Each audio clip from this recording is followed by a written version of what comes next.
আমার মেয়েকে তিলে তিলে ক্ষয় করেছে আলবির মা আবার তিলে তিলে আমার মেয়েকে ক্ষয় করেছে। ইকরা অনেক স্ট্রং একটা মানুষ, আমি ওকে চিনি আজকে অনেক বছর। ও ও ও আমার বেস্ট ফ্রেন্ড, আমরা বেস্ট ফ্রেন্ড। ও ও কখনো এগুলা করার কথা না, ও এরকমই না। ও বরং অনেক ডিপ্রেশনে থাকা মানুষকে ও নিজে কাউন্সিল করে করে করে করে নর্মাল লাইফে আনছে, এরকম অনেক আছে।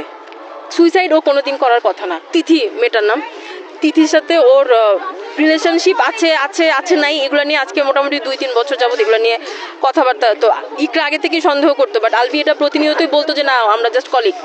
বাট রিসেন্টলি আলভি এটা স্বীকার করছে ইকরার কাছে যে আমি তোমার প্রতি আমার ফিলিংস নাই, আমার সাথে তিথির রিলেশন আছে, অ্যান্ড আমি তোমার সাথে আসছি শুধুমাত্র রিজিকের জন্য। ওদের বাচ্চার নাম রিজিক। তিথির সাথে সবই ইকরা শুনছে, অ্যান্ড ইকরা এগুলা নিয়ে কথাবার্তা।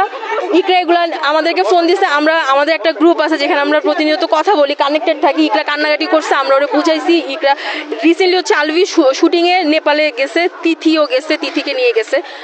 আমরা স্পেসিফিক জানি না আজকে সকালে কি হয়েছে। গতকালকে আগের দিন ইকরা ফোন দিয়ে বলতেছে যে আমি ভিডিও কল করছিলাম, রিজিকের শরীরটা খারাপ, রিজিক ওর পাপার সাথে কথা বলতে চায়, ও ফোনটা পিক করতেছে না। তখন হচ্ছে ইকরা অনেক কান্নাকাটি করতেছিল যে ও ওই মেয়ের সাথে আসছে। আমি জানি ও কোন রুমে আছে, ডিলাক্স রুম সবই। বার্থডে তো ওর ওই দিন আবার ওই মেয়ের বার্থডে ছিল, ওই মেয়ের বার্থডে সেলিব্রেট করার জন্য আলভিওকে নেপালে নিয়ে গেছে। অ্যান্ড ইকরা এগুলো সব জানে।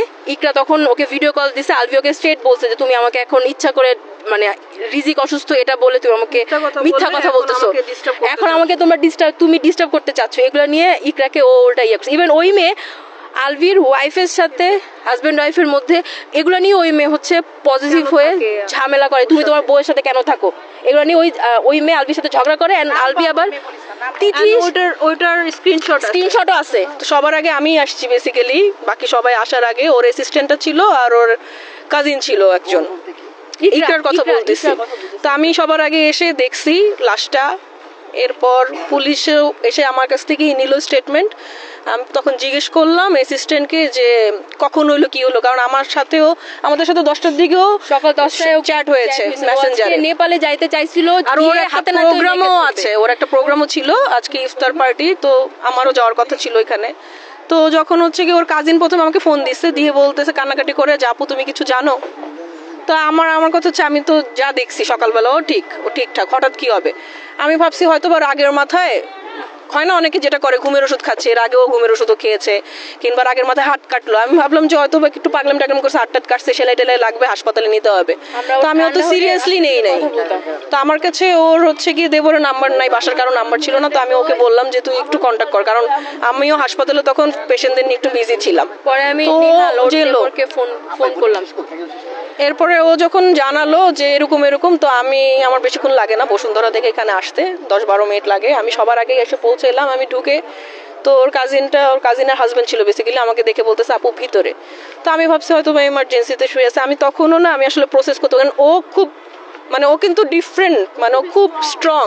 ও উল্টা মানুষজনকে, আমরা ডিপ্রেশনে থাকলে আমাদেরকে বুঝাইতো যে ডিপ্রেশনে থাকার কি আছে, একটাই জীবন, ও করবে এটা আনবিলিভেবল ছিল। তো আমি প্রথমে দেখলাম যে ও ঘুমাইলে যেরকম, ও তো সুন্দর, ও ঘুমাইলে যেরকম ওভাবে শুয়ে আছে। তো আমি অনেকক্ষণ ডাকলাম ইকরা উঠ। আমি ওর পালস দেখলাম পালস নাই। তখন আই রিয়ালাইজ যে শি ইজ নো মোর।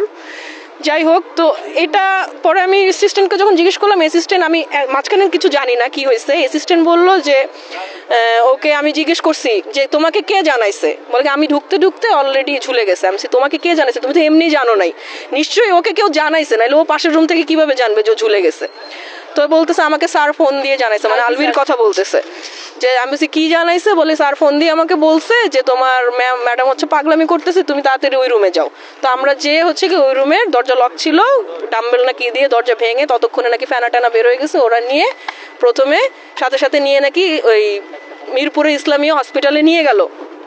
এই নিউজগুলো কিন্তু আমরা জানতাম না। এই যে মাঝখানে 2 ঘন্টা যে এত কিছু হয়েছে, যে ওইখানে ও এটা হয়েছে, ও হচ্ছে গিয়ে স্ট্যাঙ্গিং করলো, ওকে নিয়ে মিরপুর ইসলামী হসপিটালে নিল, ওইখান থেকে ওরা রেফার করে দিচ্ছে, যেহেতু পুলিশ কেস ওরা তো সরকারিতে রেফার করে। এই জিনিসটা আমি যখন জিজ্ঞেস করলাম যে তুমি কিভাবে জানলা, এখানে এত দূরে কেন আনলা, তখনও আস্তে আস্তে বললো, এর আগ পর্যন্ত এই টোটাল সিনারিওটা কেউ জানে না। পরে আমি বুঝলাম যে ও আসলে বেসিক্যালি ওর হাজবেন্ডের সাথে কথা বলতেছিল ফোনে কথা বলা অবস্থায় নিশ্চয়ই এরকম কিছু করতেছিল, এই জন্যই আলভি ফোন দিয়ে ওর অ্যাসিস্ট্যান্টকে বলছে যে তাড়াতাড়ি ওই রুমে যেয়ে দেখতে। তার মানে হি নোজ, এমন না যে সে কিছু জানে না। সে যে একটু আগে স্ট্যাটাস দিল যে আমি জানি না কি হয়েছে, তো এই স্টেটমেন্টটা পুলিশকেও দিয়েছে ওর অ্যাসিস্ট্যান্ট অর্ক, যে স্যার আমাকে জানাইছে, স্যার জানে দেখে জানাইছে। সো যে ও লিখলো আমি জানি না কেন, আমার আসলে আমার কিছু বলার নেই স্ট্যাটাসের উপরে, but he knows everything. Even তিথির বার্থডে দিন, মানে তিথির বার্থডে হ্যাঁ আচ্ছা, ইকরা হচ্ছে কিছুদিন আগে একটা স্ট্যাটাস দিয়েছিল যে এক্সপোজ অ্যালার্ট, এই টাইপের একটা স্ট্যাটাস দেয় আর কি। ও বেসিক্যালি ওই দিন আলভি আর তিথির এই সব কিছু স্ক্রিনশট সহ ছবি টবি সহ যেগুলো পাইছে এগুলো সব ও অনলাইনে এক্সপোজ করতে চাইছিল। তো বেসিক্যালি ও যখন পোস্টটা দেয়, আমরা যেহেতু খুবই ক্লোজ ফ্রেন্ড, আমি আবার সাথে সাথেই ওকে আমাদের গ্রুপে একটা গ্রুপ আছে, ওই গ্রুপে হচ্ছে ভিডিও কল দিই যে তুই কাকে এক্সপোজ করতে চাস। তখন ও বললো যে আলভি। আচ্ছা কেন, কি হয়েছে? বলে আলভি হচ্ছে তিথিকে নিয়ে নেপালে তিথির বার্থডে সেলিব্রেট করার জন্য গেছে। ওরা কোন রুমে আছে সেটাও আমি জানি, আবার সবকিছু কান্নাকাটি। তখন আমরা ওকে বুঝাইলাম যে এখন এই মুহূর্তে হুট করে যদি এক্সপোজ করবে, একটু ওয়েট কর, আগে রিজিক তো বাচ্চা, ওর জন্য তো এটা একটা ট্রমা হবে, একটু ওয়েট কর। এগুলো আমরা ওকে বুঝাইলাম। তারপর দিনও সারাদিন ওর কোনো খবর নাই, ও কিছু খায় নাই, ও রোজা থাকার মতন অবস্থায় ছিল না। ও সারাদিন 24 ঘন্টা ও শুধু পানির উপর ছিল, শুধু পানি খাইছে। আর এরপর দিন তো সকালবেলা, আজকে সকালবেলা ও আবার আমাদেরকে একটা মেসেজ করছিল যে আমি নেপালে যাবো আজকে, গিয়ে ওই মেয়েকে ধরে, মানে ও হচ্ছে ওই মেয়েকে এক্সপোজ করবে, এতটুকুই মেসেজ। তো আমরা বুঝছি যে আচ্ছা ঠিক আছে, ওর মাথা গরম, একটু ঠান্ডা হোক, আমরা একটু পরে ওর সাথে ফোন দিয়ে কথা বলবো। এরপরে আমার সাথে কথা হয় নাই, এরপরেই তো শুনলাম। আর আলভি আবার এর মধ্যে রিজিক এগুলো কিছুই দেখে না। ইভেন এখন আমরা অনেকবার চাইছি যে রিজিক অ্যাটলিস্ট ওর মাকে একটাবার দেখুক, ও রিজিক ওর মাকে দেখেই নাই, কিন্তু দাদিও আসে নাই। আলভি ওর দাদিকে ফোন দিয়ে বলে দিয়েছে যে রিজিক আর ওর মা যেন না আসে, কেউ যেন এখন এখানে না আসে। তো ইভেন এরপরে আমরা এই খবর আমি ফোন দিয়েছিলাম, আমি আন্টিকে ফোন দিয়েছিলাম, কারণ আমি চাচ্ছিলাম যে যেহেতু ইকরার বডি নীল হয়ে যাচ্ছে, যেটা হয় নর্মালি ডেডের পর, তো আমি চাচ্ছিলাম বাচ্চা মানুষ মাটাকে একবার দেখুক, ছোট মানুষ, যে যতক্ষণ চেহারা ঠিক আছে ততক্ষণে দেখুক। তো আমি এই জন্য ফোন দিচ্ছি, আমি দিয়ে বলছি আন্টি একটু রিজিককে নিয়ে আসেন। পরে বলতেছে আমাকে তো মানা করতেছে ওর বাবা। আমি বলছি আন্টি আপনিও একটু আসেন, নাহলে জিনিসটা খারাপ দেখায়, তাই না? ছেলের বউ মারা গেছে, জিনিসটা খারাপ দেখে, আপনিও আসেন, ওকে নিয়ে আসেন। যদি আপনি না আসতে পারেন ওকে নিয়ে, তাহলে আমাকে বলেন, আমি কাউকে পাঠাই বা আমরা কেউ এসে নিয়ে যাই। শুধু নেহাল, শুধু ওর দেবর আছে, ওর দেবর মানে জাহের আলভি ছোট ভাই আছে, প্রথম থেকেই আছে, এন্ড প্রথম থেকেই অনেক সবকিছু করছে, সামলানোর চেষ্টা করছে। রিজিককে আনানোর জন্য আমরা এখান থেকে পাঠিয়েছিলাম। রিজিকের দাদি মানে আলভির শাশুড়ি রিজিককে নিয়ে কোথায় গেছে আমরা জানি, সরি আলভির মা রিজিককে নিয়ে কোথায় গেছে আমরা জানি না। ওর নাকি দারোয়ান বললো যে ওনারা বের হয়ে গেছে, ওনারা নাই বাসায়, ইভেন ফোন অফ। তো রিজিককে আমরা তো চাই ডেফিনেটলি যে ওর মাকে দেখুক। তো সবাই আসলে রিজিকের জন্যই ওখানে গেছিল আনতে, বাট ওনারা বাসায় নেই। আমি বেসিক্যালি পুরো জিনিসটা জানতে চাই, এই জিনিসটা আমি চাই আপনারাও জানেন যে বেসিক্যালি কি হচ্ছে, কেন হয়েছে। কারণ এরকম একটা মেয়ে এমন না হোক যে এমনি মনের খুশিতে এক গলায় ঝুলে গেছে, বিষয়টা যেন এরকম না হয়। মোটেও ডিপ্রেশনে থাকার মেয়ে না, ও প্রচন্ড হাসি খুশি এন্ড হ্যাপিনিং মেয়ে। আপনারা ওর আগের দেখলেও বুঝবেন যে ও যত সিচুয়েশন হোক না কেন অনেক